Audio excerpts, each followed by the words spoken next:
Tamam, çocuklar mango gelmiş. Eve yollamışlar. Thank you. I will send in 10 days 200 bags. Çok teşekkür ederim. Sağ olun.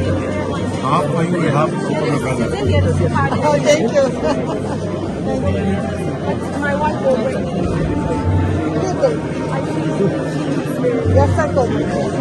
Çok fazla yasak.